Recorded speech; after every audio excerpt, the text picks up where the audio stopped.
Okay, let's go over this one. So, you're presumably here because maybe you have a brick wall and you want to install a fireplace on it, and you're either looking for tips, which I will give you, or you're just looking to see if I know what I'm talking about so you could hire me. But either way, hopefully you'll get some good little insight. And so, obviously, this is, as it says, 65-inch TV on the brick wall in Minnetonka. And so I did a couple TVs here.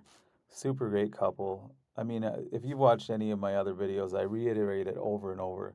I feel absolutely blessed to have the sort of clients that I have. For I don't know what I'm doing right, but it's something, and I hope I keep doing it because it's just constantly each person I go to is an interesting, fun person. They're just gracious, hospitable. It just is wonderful. I mean, it's absolutely wonderful.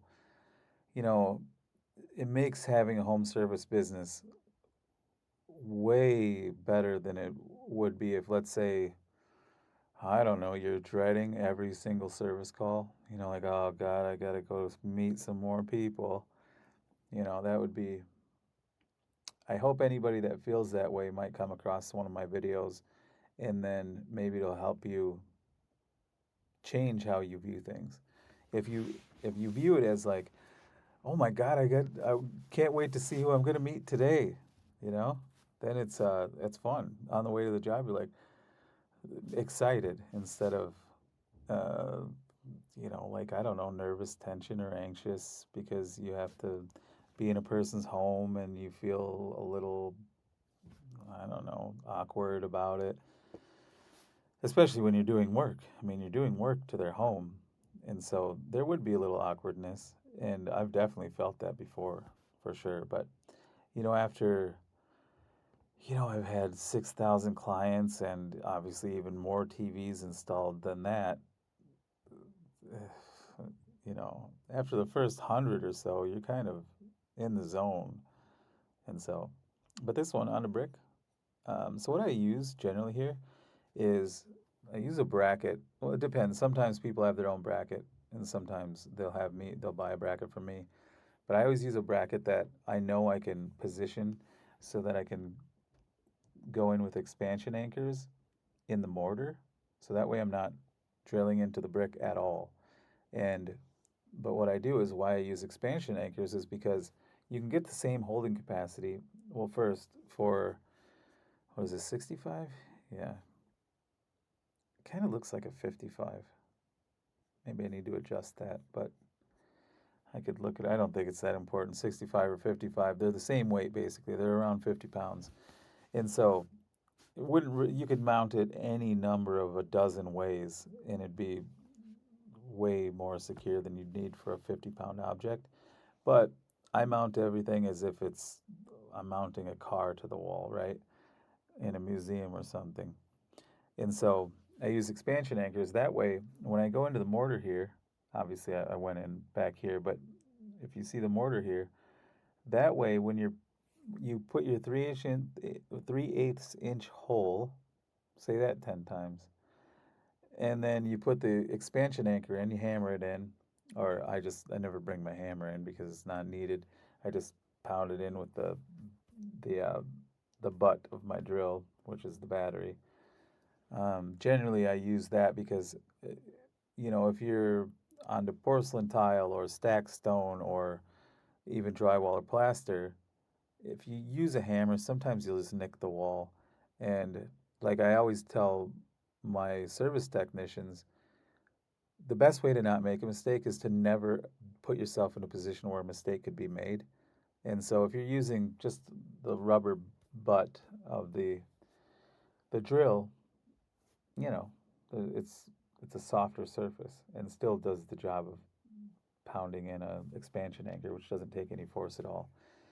But then when you drill the lag bolt in, obviously that expansion anchor then presses against the brick, and so it's just like going into the brick. Now, if you use the tiny expansion anchor into the mortar, that's where you'll see online when people say never just go into the mortar. That's because first they have to cover their butt, on video. They can't recommend things, and then people go and try it, and then the person didn't really follow the instructions that carefully, and then they get vilified on comments or whatever. But as a professional, if you know exactly what you're doing, what you want to do is use that mortar and then have it press up against both bricks. And that way, uh, it's super strong and you did not ruin the brick. And people hire me, to put their TV up, but also to do the least amount of damage possible, you know? Now, the most damage possible would be like drilling into a water pipe, drilling into electrical cord, water being way worse than electrical. Electrical can be fixed easy.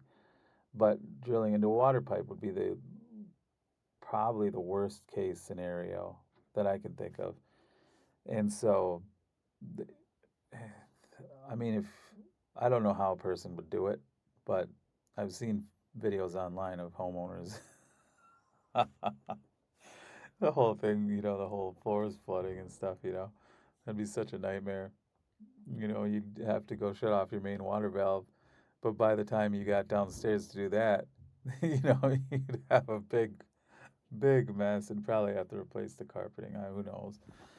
But that would be major things. But they already know I'm well past that level, right, to make a big mistake. And so I'm more on the meticulous level, the little tiny details, getting all that right.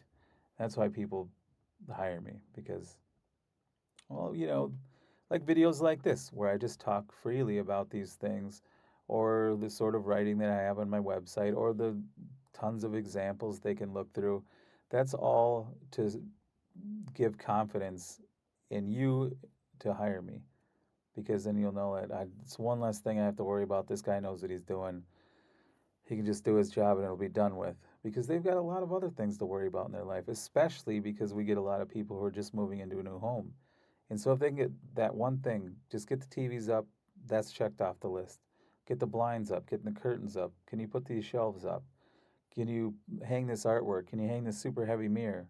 Yes, yes, yes, yes, yes. I can do all that for you. And you don't have to worry about a thing. So that's what I do with those. And for cord concealing, they were going to do that after the fact because there wasn't a great way to do it that they couldn't do themselves. It was going to have to be white plastic conceal strips that they could then paint, gray or something like that. And so, the guy could do that himself. He didn't need to pay me to do it because to pay me to do it, you're paying me not to go do another high paying job. And so what I have to charge you isn't worth what the actual value of, you know, putting on conceal strips is. The value of it is low, but the value of my time to do it is high. And therefore there's that discrepancy. So I always recommend that if, you don't need to be handy even. I mean, in this situation, you definitely would. I'm talking normal drywall generally. I generally tell people there's no reason to hire me to do that part. But I will do it, and this is what it would cost because then I can't get to this next guy who's got a difficult, expensive job. And so, and I always tell them how to do it, or I just give them conceal strips because, I like to. I built a great business by just treating people like people and not like sources of money, which a lot of people do in business. They will just, I don't know, just see dollar signs and then go, I'm out, I got my money, instead of thinking of them like your friend. Like if it was my friend, I would go, I got conceal strips in the car. I'll give them to you right now. All you got to do is slap them on. You do this and this and this, and put your cords in, and you're good to go. I always operate as if the person's been a friend of mine forever, and that goes a long way. And it just makes me happier, makes them way happier, and they're often surprised, like, oh, you didn't have to do that type of deal. And it leads to referrals. If they move again, they're going to call me again. I mean, all sorts of benefits, but I don't even think about the benefits. I just think I got conceal strips. I get them, I buy them by the thousands, and so they're getting my wholesale discount. They don't have to pay for them, but I'm saying it doesn't cost me hardly anything to give some strips away. The sort of volume I buy them in costs a lot, but for a few strips, nothing. And so, anyway, this was a great couple too.